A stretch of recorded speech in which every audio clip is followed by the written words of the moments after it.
भगवत कृपा उभी आहे। आपण भगवंताला एकतेने प्रणाम करू। भगवान बाबा हनुमान जी को प्रणाम।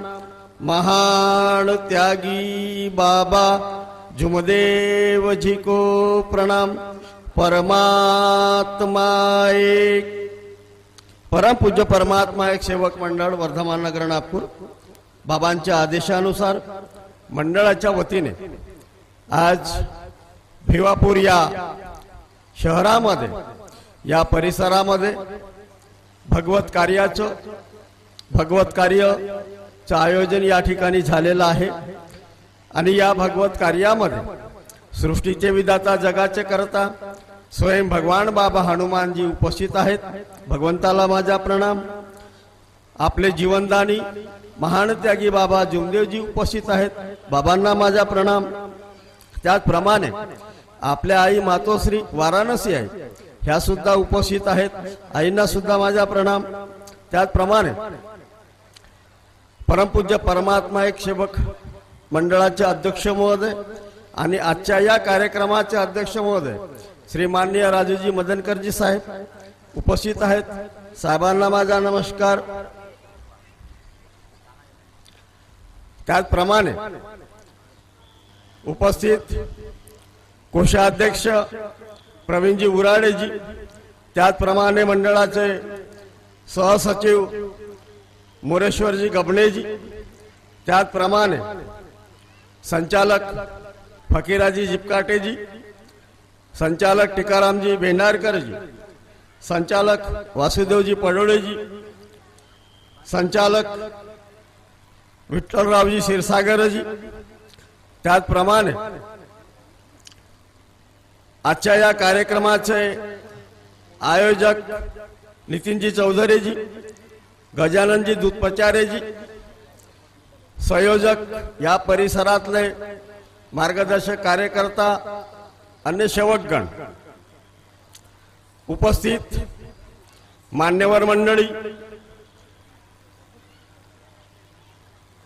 उमरेड विधानसभा क्षेत्राचे आमदार साहेब राजूभाऊ पारवेजी, त्याचप्रमाणे माजी आमदार साहेब सुधीर भाऊ पारवेजी, त्याचप्रमाणे पोलीस अधिकारी, मान्यवर मंडळी, या परिसरातील सरपंच महोदय, उपस्थित सर्व बाबांचे मार्गदर्शक आणि बाबांच्या आदेशाप्रमाणे आदरणीय मंच, बाबांचे सेवक सेवकीनबाई, बालगोपाळ या ठिकाणी या कार्याला उपस्थित आहेत। ह्या सर्वांना माझा नमस्कार।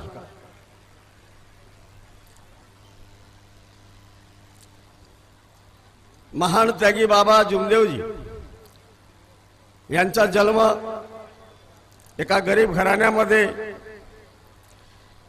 1921 साली तुबरीकर घराण्यामध्ये झाला आणि त्या परिवारामध्ये फार मोठं दुःख निर्माण झालं आणि त्या दुःखाचं निवारण करण्याकरिता बाबांनी फार इकडे तिकडे शोध घेतला।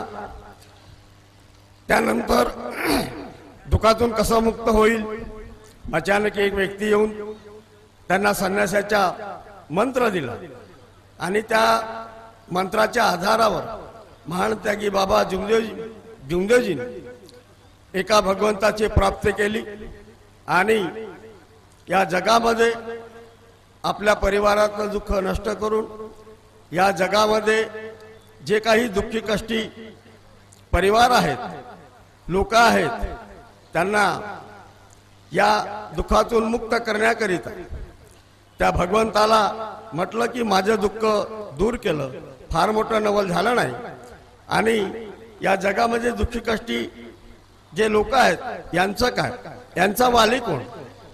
भगवंत प्रसन्न झाले आणि बाबांच्या मार्गदर्शनावर, शब्दावर भगवंत उभे झालेत आणि हे कार्य महान त्यागी बाबा जुमदेवजींनी या जगामध्ये मानव धर्माचे कार्य केले। बाबांनी मानव धर्माची स्थापना करून मानव धर्माचे कार्य अंमलात आणून व्यसनमुक्ती समाज निष्काम भावनेने घडवला। त्यात मानव धर्माचे कार्य, अंधश्रद्धा, दुःखदारी, असाध्य रोग, भूतबाधा, भ्रूण हत्या, बेटी बचाव बेटी पढाव या सर्व कार्यावर बाबांनी मात केलेली आहे। निष्काम भावनेचे कार्य आज बाबांनी प्रत्येक एका सेवकाला घडवलं आणि हा एवढा मोठा असंख्य फार मोठा वटवृक्ष आज आपल्या नजरेमध्ये येत आहे। तर हे सर्व कार्य बाबांनी या जगामध्ये निष्काम भावनेने केले। आम्हाला बाबांनी जवळ केलं, कोणत्याही प्रकारचं स्वार्थ नाही, कोणत्याही प्रकारचं बाबांनी लोभ ठेवलं नाही की मी तुझं दुःख दूर केलं तर मला काही याचा मोबदला द्या, असं कधीही बाबांनी आपल्या जीवनामध्ये कोणत्याही सेवकांकडून मोबदला घेतला नाही। असे ते निष्काम कार्य बाबांनी या जगाच्या पाठीवर केलेले आहेत। कारण आज आपल्याला दिसून राहिलेला आहे हा एवढा मोठा व्यसनमुक्ती समाज या ठिकाणी जो आलेला आहे, हा एवढा मोठा कार्यक्रम या ठिकाणी आखलेला आहे। या परिसरामध्ये प्रत्येक सेवक सेवकीन बाईच्या परिवारामधून आपल्या कष्टातून, आपल्या मेहनतीमधून, मोल मजुरीमधून एक एक पैसा जमा करून हा सामूहिक कार्य या ठिकाणी घडवण्यात आलेला आहे। या कार्यक्रमात येण्याकरिता कोणालाही पैसा दिलेला नाही। या ठिकाणी कार्यक्रम आहे तर या ठिकाणी तुम्हाला पैसा पाठवण्यात येईल, गाड्या पाठवण्यात येईल, असं काही या समाजामध्ये होत नाहीये, या कार्यामध्ये होत नाहीये। कारण की मानव धर्माचे कार्य बाबांनी आम्हाला समजावून दिलं, आपणच करायचं, आपलंच घ्यायचं, आपणच लोकांना सात्विक करायचं, हे कार्य बाबांचं आहे। या ठिकाणी प्रत्येक जो परिवार या ठिकाणी आलेला आहे हा आपल्या श्रमातून स्वतः पैसा खर्च करून या ठिकाणी आलेला आहे। हे कार्य बाबांनी या जगामध्ये आम्हाला शिकवून दिलेलं आहे। हे निष्काम भावनेचे कार्य आहेत। ज्याप्रमाणे बाबांनी निष्काम कार्य केलेले आहेत, याही ठिकाणी सेवक मार्गदर्शक बाबांच्या आदेशाप्रमाणे आजही त्याप्रमाणे कार्य घडत आहेत। मार्गदर्शक सेवकांना कार्य देतो, अनेक दुःखी कष्टी लोकांना या मार्गाचा मार्गदर्शन मिळते, त्यांच्याकडून कोणत्याही प्रकारची पिळवणूक होत नाही। आणि जो असं कोणी करत असेल तो या मार्गातला सेवक त्याला समजू नये। कारण की बाबांची निष्काम सेवा आहे। बाबांनी कोणत्याही प्रकारचा स्वार्थ आपल्यापर्यंत येऊ दिलेला नाहीये। आणि जशी कृपा आहे तशी कृपा सर्वांना फुकटामध्ये वाटून दिलेली आहे आणि त्याचा मोबदला काही घेतला नाही। परंतु आम्हाला एक गोष्ट लक्षात ठेवायची आहे की बाबांनी आम्हाला काहीतरी मागितलं आहे, काहीतरी मागितलं आहे। त्यामध्ये तुम्हाला चिरंजी मागितली नाही, हा चिरंजीवाला देव नाही आहे, हा हिरव्या कपडेवाला देव नाही आहे, हा पेड्याच्या पाकिटवाला देव नाही आहे, हा भोजनवाला देव नाही आहे। तरी आमचे सेवक आजही अंधश्रद्धेमध्ये त्या विचारामध्ये गुरफटले। त्यामधून निघा, केव्हा निघाल तुम्ही स्पष्ट म्हणता का मी माझ्या कर्माने चुकलो, भगवान बाबा हनुमानजी मी जीवनात केलेली सर्व पूजा व जुने विचार बंद केले, काय फक्त म्हणण्यासाठी आहे का? म्हणण्यासाठी आहे का? मग तुम्ही जेव्हा या कार्यावर अंमल करणार नाही तर तुम्ही जमान कसे? तुम्हाला नमाव लागेल। त्या कार्यापरी तुमच्या परिवारामध्ये आचरण होते का याचा शोध करावा लागेल। तेव्हा तुमच्या घरातलं भूतबाधा निघेल, तेव्हा तुमच्या घरातलं असाध्य रोग निघेल। नाहीतर पालत्या घागरीवर पाणी ओतल्यासारखं जीवन शेवटापर्यंत नेता। कारण की मोक्ष मिळणार नाही, अंतिम समयी उद्धार मिळणार नाही। आणि अंतिम समयी उद्धार अगर करायचा आहे तर नियमाप्रमाणे वागावं लागल। हा जीवनाचा खरा त्याग आहे, हा जीवनाचा खरा त्याग आहे। आमच्या जीवनामध्ये फक्त भक्ती केली परंतु त्याग नाही आहे तर आमच्या अंत्य समयी आमचा उद्धार होणार नाही। आम्हाला मुक्ती ज्याप्रमाणे पाहिजे आहे त्याप्रमाणे मिळणार नाही। कारण की ही त्यागी वृत्ती आहे, हा त्यागी समाज बाबांनी घडवला। जीवनामध्ये त्याग पाहिजे आहे तेव्हा भगवंत एका शब्दावर उभा आहे। भगवंताला सांगा, भगवंत तुमच्या जीवनामध्ये उभा होतो। आणि उभा होण्यासाठी काय करावे लागेल? ध्येयाची अगरबत्ती लावावी लागणार. ध्येयाची अगरबत्ती जोपर्यंत लागणार नाही तोपर्यंत काही होणार नाही. कारण की आम्हाला समजावे लागेल. खूप हाका मारल्या भगवंताला, खूप देवाचं पूजन केलं, खूप नवस केले, खाऊन मोकळं झाले आणि आमचं घर उद्ध्वस्त झालं, काही मिळालं नाही. आमच्या जीवनातले जे ठेकेदार होते त्यांनी सर्व आमचं जीवन बर्बाद करून टाकलं, काही मिळालं नाही. जे मानवाने आम्हाला दिलं काही पुरलं नाही, आम्हाला काही पुरलं नाही. पण ज्या भगवंताच्या चरणी नमलो आम्ही, नतमस्तक झालो, ज्या कधीही सरणार नाही. म्हणून भक्ती विना उद्धार नाही कुणाचा, भक्तीसाठी निर्धार पाहिजे मनाचा. आणि तो निर्धार आपल्या बाबांनी केला की हे भगवंता, त्या मुलीचं दुःख अगर दूर होत नसेल तर या ठिकाणी मला जीवन जगण्याचा काही अधिकार नाहीये.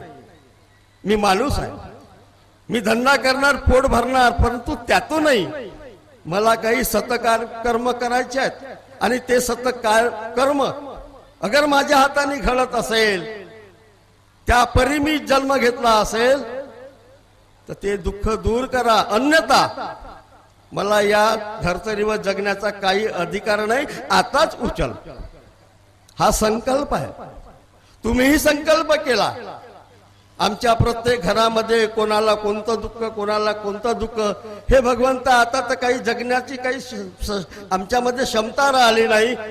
आत्महत्या करायला तुललं, कोणी कुठे जायला तुललं, कोणी घरदार सोडलं, कोणी गाव सोडलं, तरी जमलं नाही.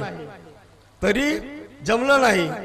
नाही जमलं इकडं तिकडं डोकं दगडावर फोडून, नाही जमलं इकडे तिकडे डोकं दगडावर ठेवून आलो बाबाच्या मार्गावरती सर्व देवाचं विसर्जन करून. काय मिळालं आम्हाला? काही मिळालं नाही, परंतु सर्व विसर्जन केलं. एका झटक्यामध्ये आमच्या घरामध्ये समाधान मिळालं, कारण की त्याचं आचरण केलं आहे. आमचा परिवार एकत्रित झाला, एका विचारांनी आमचे ते कार्य घडले. आम्ही नमलो म्हणून जमलो. आणि नमासाठी तुम्हाला जमावं लागल, जमासाठी तुम्हाला नमावं लागल. मी माझा परिवार घेऊन त्या भगवंताच्या चरणी नतमस्तक झालो, नमलो की भगवंता मी आता नितातलो आहे. माझ्या जीवनामध्ये काही राहिलेलं नाहीये. इथून 10 किलोमीटर उमरेड आणि भिवापूर याच्या सेंटर मध्ये कारगाव गाव आहे. आणि त्या गावातला मी एक बाबाचा सेवक आहे. माझी जन्मभूमी आहे. माझ्या वयाच्या 20व्या वर्षी मी गाव सोडलं आणि नागपूर शहरामध्ये हिंगणा तहसील वालाडोगरी या गावामध्ये माझं वास्तव्य आहे. तिथं हे दुःख आलं आणि शेवटच्या क्षणी काही सुधारलं नाही, आत्महत्या करावं हे विचार माझ्या मनामध्ये आले. मार्ग समोर आला, तो मार्गाचे विचार घरी घेऊन गेलो. परिवाराच्या समोर ठेवलं. मुलं लहान लहान होते, पत्नी बसली आहे माझी. सांगितलं की आता जीवन जगणं अशक्य आहे. हा एक मार्ग मी घेऊन आलो आहे. माझी पत्नी म्हणे जिकडे जाता तिकडे काहीतरी घेऊन येतात, पण तुम्ही काही बरोबर करत नाही. हे सोळाचं ते धराचं, हे सोळाचं ते धराचं, आणि हा मार्ग कठीण आहे म्हणे. मी नाही ऐकलाय म्हणे. चांगलं झालं तर चांगलं, नाही तर मरते म्हणे. आणि या देवाचं विसर्जन करावं लागते म्हणे. मी पंढरपुरावरून देवा आणले म्हणे. त्याचं पूजन करून राहिलो, पण मिळालं का? काहीच तर नाही मिळालं. पालत्या घागरीवर पाणी ओतण्यासारखं जीवन चाललं. आत्महत्या समोर आली. पण तो विचार करावा लागला, कारण की जेव्हा जीवनातले चारही दरवाजे बंद होतेत ना, तेव्हा विचार येते. पती पत्नी हे दोन्ही आपल्या जीवनाच्या रथाचे चाक आहेत. एखादं चाक अगर डमडाळलं तर गाडी बरोबर चालत नाहीये. आणि गाडी बरोबर ठेवायची आहे तर आम्हाला बाबांनी जे तत्वशब्द नियम दिलेले आहेत त्याचं आम्हाला आचरण करावेच लागेल. चाहे सुख से मान या दुख से मान मानना ही पडेगा. हे बाबांचं मार्गदर्शन आहे. आम्ही नमलो आणि खरोखर आमची गाडी बाबांनी जमवली. आज बरेच वर्ष झाले. 4 वर्षाचं दुःख, 4 महिन्याचं आयुष्य. डॉक्टर म्हणे 4 महिने जगू शकणार म्हणे. जे काही खायचं आहे ते काही करून टाका. काय खाणार? माझ्या जीवना म्हणजे माझ्या परिवारामध्ये जो लहान मुलगा जन्माला आला, शेरभर चावल माझ्या घरी नव्हती. त्याच दिवशी ऑपरेशन साठी गाडी लावली, 300 रुपये भेटले. ते स्कीम चालू होती ऑपरेशनची आणि ते घरामध्ये मी राशन पाणी भरलं. ते त्या दिवसाची आठवण कधी भुलायची नाही, कारण की प्रत्येकाने त्या दिवसाची आठवण करायची आहे की तेव्हा मी कुठं होतो, माझी दिशा कशी होती. उखंड्याप्रमाणे दिशा होती, परंतु त्या उखंड्याची बी दिशा भगवंतांनी पालटवून दिलेली आहे. आज आमचं जीवन घाटावर गेलो होतं, 90% घाटावर गेलो होतं, परंतु घाटावरचं जीवन ताटावर आणण्याकरिता महान त्यागी बाबा जुमदेवजीची आम्हाला कृपा मिळाली. आणि आज तुम्ही बघता हा एवढा मोठा व्यसन मुक्ती समाज बाबांनी घडवून दिला. काय मिळालं बाबांनी, पण नाही. परमपूज्य परमात्मा एक सेवक मंडळ आज बाबांनी गाजवून दिलेलं आहे. इथं कोणाचं नाव नाही आहे, कोणाचं नाव नाही आहे, ह्या सेवकांचं नाव आहे.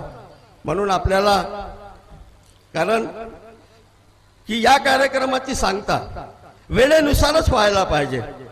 म्हणून जे बाबांनी आम्हाला शिकवलेलं आहे त्याचप्रमाणे कार्य घडवायचे आहे. कारण की भीन मागे मिले मोती आम्हाला मिळालेलं आहे. बाबांनी आम्हाला सेवक बनवलं, योगी बनवलं, त्यागी बनवलं. भोगामधून आम्हाला बाबांनी त्यागी बनवलं. म्हणून समय से पहले भाग्य से अधिक कभी नहीं मिळत. समय येणार नाही तोपर्यंत नाही मिळणार, त्याचा इंतजार तुम्हाला करावा लागेल. माझ्याच परिवारातला एक अनुभव आहे. 10 वर्षानंतर माझ्या परिवारामध्ये 10 वर्षानंतर मला योग मिळाला. म्हणजेच माझ्या परिवारामध्ये योग मिळाला. 10 वर्षानंतर एक चिमुकली कन्या माझ्या घरामध्ये बाबांनी भगवंतांनी पाठवली आणि त्या चिमुकलीचा माझ्या कुटुंबामध्ये जन्म झालेला 10 वर्षानंतर. हे आम्हाला शिकायचं आहे. बाहेरची मुलगी जेव्हा आमच्या घरामध्ये येते आणि त्या परिवारामध्ये ते कार्य करते आणि कमी जास्त अगर झालं तर आपण त्या मुलीला, ते सून म्हणून असते परंतु मुलीप्रमाणे आपल्याकडून त्या कार्याचा बर्ताव झाला पाहिजे. कोणत्याही प्रकारचा त्रास नाही दिला पाहिजे. 10 वर्षानंतर त्या मुलीचा योग मिळाला, पण आम्ही आमच्या परिवारामध्ये त्या सुनेला कोणत्याही प्रकारे त्रास दिला नाही. आम्ही इंतजार केला, आम्ही डॉक्टरी उपचार केला, आम्ही आलतू फालतू कोणाचंही ऐकलं नाही, पण त्या मुलीला मात्र कधीही त्रास दिले नाही. हे बाबांनी आम्हाला शिकवलंय. 10 वर्षानंतर भगवंतांनी योग दिला आणि एक सुंदरशी कन्या माझ्या कुटुंबामध्ये आज 6 महिने झालेले आहेत. हेच कार्य बाबांनी आम्हाला शिकवलेलं. बेटी बचाव बेटी पढाव, भ्रूण हत्या हे या मार्गाचे कार्य आहे. म्हणून आम्हाला बाबांनी जे शिकवलं, आपल्याजवळ एक गुरुकिल्ली आहे तत्वशब्द नियमाची. जास्त कुठेही जावं लागत नाही, भटकावं लागत नाही. तरी पण आज आमचं विचार इकडे तिकडे, त्याच्यामध्ये पावर असेल, याच्यामध्ये पावर असेल, याच्याकडे जाऊ का त्याच्याकडे जाऊ, याले सोडू का त्याले धरू, बारीक बारीक गोष्टी करतात. कोणी मार्गदर्शक म्हणते, कोणी सेवक म्हणते. चढता तीर्थ, उतरता तीर्थ, आडवा तीर्थ, उभा तीर्थ. तो कार्यच करत राहते, हवनच करत राहते, पण काही मिळत नाही. कशाला पाहिजे, काय गरज आहे. अंधश्रद्धेचे विचार आजही निघालेले नाहीये. माझ्या हिंगण्यामध्ये एक सेवक बहुतेक आले असतील, नागपूरला गेले, व्यवहारिक जीवन आहे, स्कूटी घेऊन गेले. आता ते स्कूटी थोडी स्लिप झाली आणि स्कूटी सहित तो सेवक पडला. पडल्यानंतर कसं बस सावरला, जास्त लागलं नव्हतं, खर्चटलं होतं. घरी आला, पत्नीला सांगितलं त्यांनी. अंधश्रद्धा कशी होती, आम्ही सोडलीच नाही. एखादं काही थोडस लिंबू वगैरे रस्त्यात पाऊस झालं, त्या लिंबूवरून तो जाणार नाही, दुसरा मार्ग अपनावते. हे अंधश्रद्धा आज सेवकांमध्ये आहे. घरी आल्यानंतर पत्नीला सांगितलं, नागपूरमध्ये म्हणे माझी गाडी स्लिप झाली म्हणे, मला लागलं म्हणे, पण सुखरूप घरी आला. आता पहा भटकवते कसं, त्यांना सांगितलं जे घडलं ते, परंतु पत्नीनं त्याला भटकवलं. मार्गाचा सेवक कार्य करून राहिला आणि पत्नीनं भटकवलं. तुम्ही असं करा म्हणे, घरचा दही भात घ्या म्हणे. तिनं एका डब्यामध्ये दही भात दिलं. तुम्ही जा म्हणे तिथं हिंगणा ते नागपूर, आणि ज्या ठिकाणी तुम्ही पडले त्या ठिकाणी तो दही भात टाकून द्या म्हणे. कसे आहे विचार आमचे? हे बाबांनी आम्हाला शिकवलं का?